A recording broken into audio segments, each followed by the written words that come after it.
Hey! Ho! Ha! Ha! 1, 2, 1, 2, 3, 4. An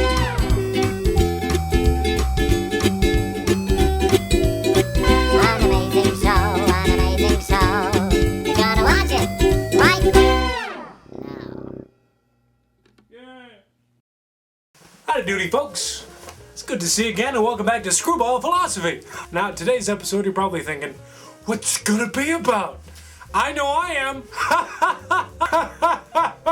Now, today we're gonna talk about something that I hold dearly to my heart, that I think a lot of people should, and that I think is greatly appreciated throughout the entire world.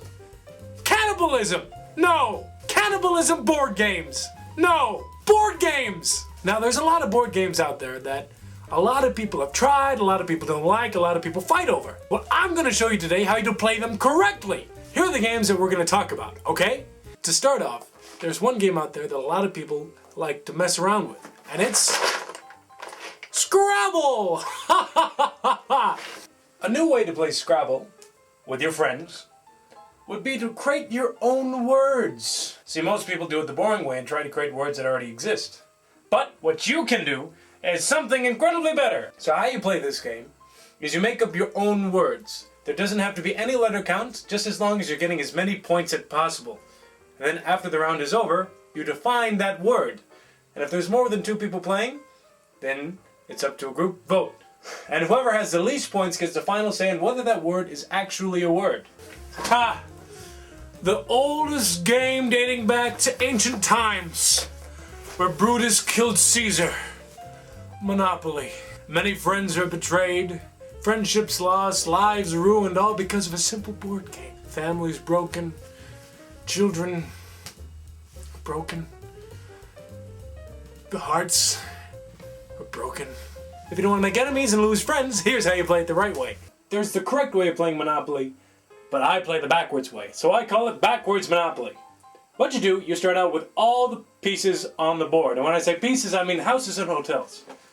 The least important properties get all of the hotels, so that's the purple spaces, the light blue spaces, and then the yellow spaces and the red spaces. Boardwalk and Park Place, they get those hotels. The more important properties would be the hot pink properties, the orange properties, and then also the green properties. When you land on a space, you must pay for that whole property with its hotels or houses. If you cannot afford it, then you move on. It is not put up for auction.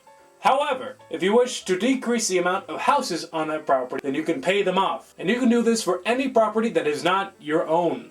Once you own a property, you have to put houses back on them. And when a player lands on a property that you own and has hotels or houses on, they must pay that. But if your property has no pieces, then they pay no rent. Whenever you land on a chance or chess community card, you do the opposite of exactly what that card says. So instead of going back 3 spaces, you go forward 3 spaces.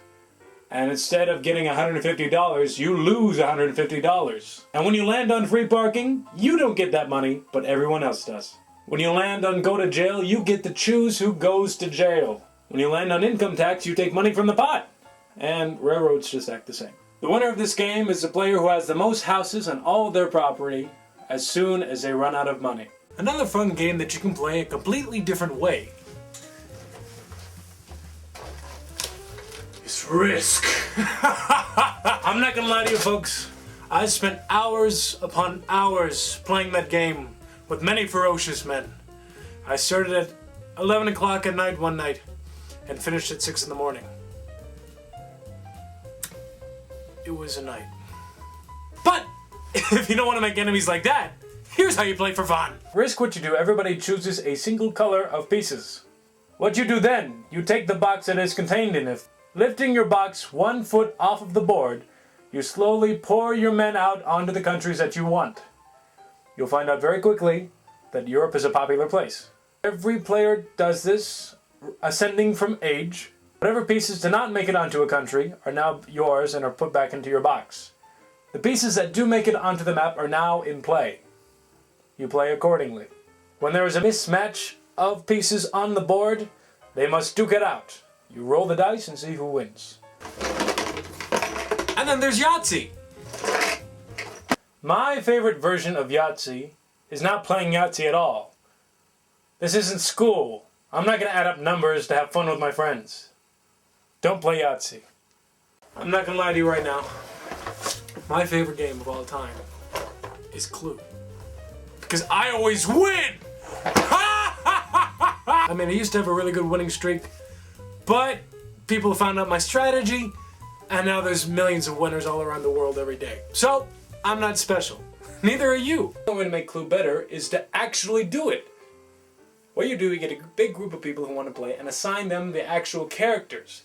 If you have a friend who has a big enough house, play as the houses. Make up your own board. Do it for real! So yes, remember that there are many different ways to play all the old board games that you have.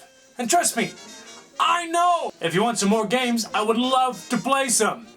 I got tons. Thanks for watching, and I'll see you next week on Screwball Philosophy.